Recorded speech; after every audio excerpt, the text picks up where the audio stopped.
کیسے اس کو میں نے ریونیو خسارے میں جا رہا ہے, ریونیو کوئی آ نہیں رہا, پیسہ کوئی آ نہیں رہا, پہلے لاکھوں میں تھا پھر کروڑوں میں آیا, اب اربوں میں سالانہ جو ہے نا وہ خسارے میں جا رہا ہے. میں یہ کہہ رہا ہوں کہ دیکھیں, میں یہ کہتا ہوں کہ ایک بندہ کہتا ہے میں رشوت نہیں کھاتا, نہیں کھاتے بھائی, مگر جو کر رہے ہیں اس کا ذمہ کون لے گا, اس کا ذمہ دار کون ہوگا, اور آپ کو پتہ بھی ہوگا یہ ہو رہا ہے, اور آپ میٹنگز میں جا کے بتاتے بھی ہیں کہ سر یہ بھی کر رہے ہیں, یہ بھی کر رہے ہیں, میں کیا کروں.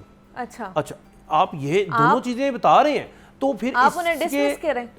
یس یہ چیز پھر آپ خود کہاں پہ جائیں گے, پھر آپ کو تو فون ہی بہت بڑے بڑے آتے ہیں. اچھا بہت بڑے بڑے فون آتے ہیں, آپ خود بتاتے ہیں اپنی میٹنگز میں جا کر سر مجھے کل یہ والا فون آیا, پرسوں یہ والا فون آیا, تو میں کیا, یعنی کہ ایک بندہ کہتا ہے کہ میں یہ کام نہیں کرتا اور باقی نہیں کرتا, کیونکہ ہم نے پتہ بھی کروایا ہر جگہ سے.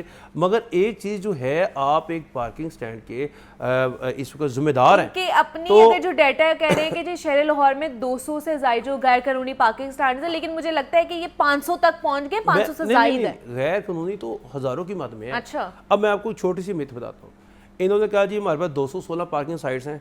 اب ان کا نا کچھ پارکنگ سائٹس جو ہے تھی وہ ان کے عملے کے پاس تھی, کارپوریشن کے عملے کے پاس. اچھا انہوں نے کہا, ڈی سی لاہور نے کہا کہ یہ پارکنگ سائٹس بھی آپ پارکنگ کمپنی کو دے دیں, جو بھی ہیں 141 پوائنٹس ہیں, نئے وہ جنکشن کھل گئے, نئے فاسٹ فوڈ کھل گئے, تو یہ بھی آپ ان کو دے دیں. اب ان میں سے دیتے دیتے 40 سے 45 پوائنٹس انہوں نے جو کہ غیر قانونی کہا جاتے تھے, غیر رجسٹرڈ ہیں, وہ بھی پارکنگ کمپنی کو دے دیں. ٹھیک ہے, آپ بلیو کریں گے 3 ہفتوں سے 4 ہفتوں سے میرا خیال ہے وہ پارکنگ سائٹس 41-45 گئی ہیں, ان کا ریونیو آپ کے کھاتے میں آ ہی نہیں رہا, وہ باہر سے ہی. صحیح. اب یہاں تک کہ انٹرنل رپورٹ ہمیں آ جاتی ہے کہ بتا دیتے ہیں کہ جی ایسے ہو رہا ہے, ایسے ہو رہا ہے, ایسے ہو رہا ہے. اب یہ تو ہو گئی ان کی انٹرنل باتیں, ہمیں ان سے لینا دینا کوئی. ہم تو یہ کہتے ہیں کہ یہ جو آرٹری ہے کل مجھے صاف نظر آ رہی تھی, آج پھر یہ بھر گئی ہے. ہم یہ کہتے ہیں کہ یہ جو پارکنگ سٹینڈ تھے ان کے لیے جدتی طریقے سے ماڈل بنانے کے لیے کمپنی بنائی گئی, اور کمپنی 2012 سے لے کر 2024 تک ابھی تک اپنے ورکرز کی سیلریز نہیں نکال رہی.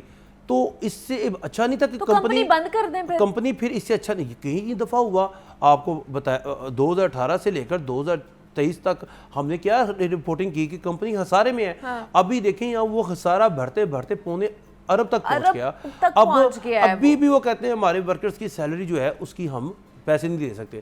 مگر جب ہم دیکھتے ہیں کہ ایک سائڈ سے آپ کے پیسے جو ہیں وہ پچھلے نومبر میں فرض کریں 40,000 روپے تھے, تو اس نومبر میں اسی سائٹس پر 20,000 روپے انکم آ گئی ہے. اب وہ انکم بڑھنی چاہیے تھی, کم ہونی چاہیے تھی, انکم تو بڑھنی چاہیے تھی.